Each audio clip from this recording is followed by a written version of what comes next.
না কোনো জমি, না কোনো টাকা, না কোনো পুরনো শত্রুতা, শুধু একটা তুচ্ছ কথা কাটাকাটিকে কেন্দ্র করে চাচাতো ভাইয়ের হাতে প্রাণ গেল 25 বছরের সুজন ফকিরের।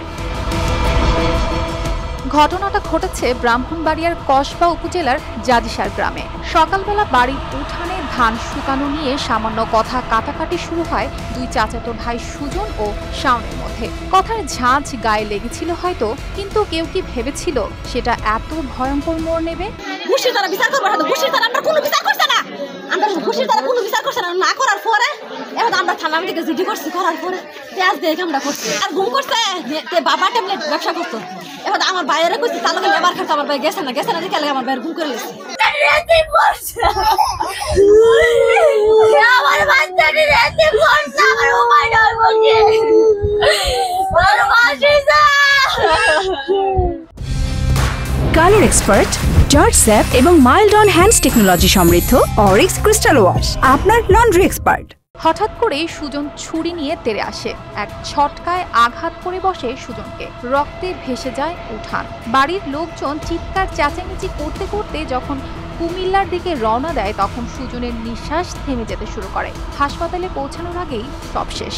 ঘটনা ধান নিয়ে, ধানের উঠানের মধ্যে ধান, আমাদের উঠানের মধ্যে ধানের টাল কেন এটা সরাই ফেলতাম, হ্যাঁ ধান দিব, হ্যাঁ তোর বাপের উঠান নেই, এটাই নানান ধরনের গালাগালি করে সেটা বাইরে রাগারাই হয়ে গেছে।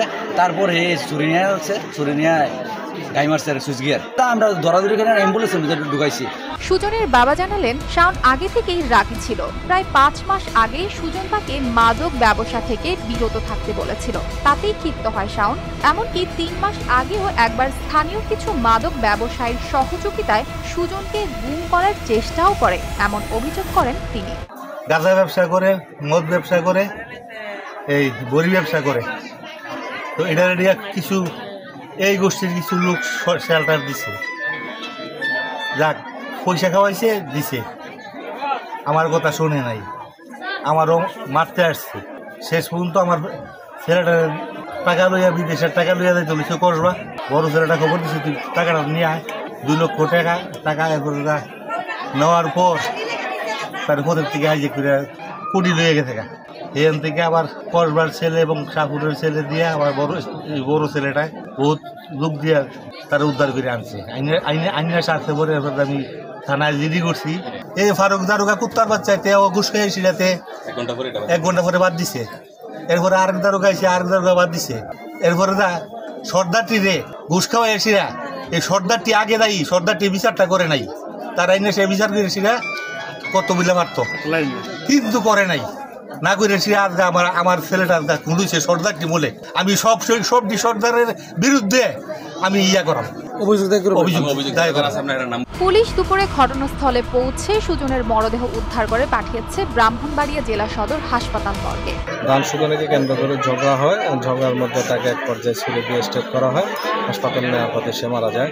এবং আরও আমরা জানতে পারি যে তাদের সাথে আগেও কিন্তু বিরোধ ছিল এবং বিরোধের কিন্তু এখানে ঘটনাটাও এখানে কিন্তু প্রকাশ পায় আর কি।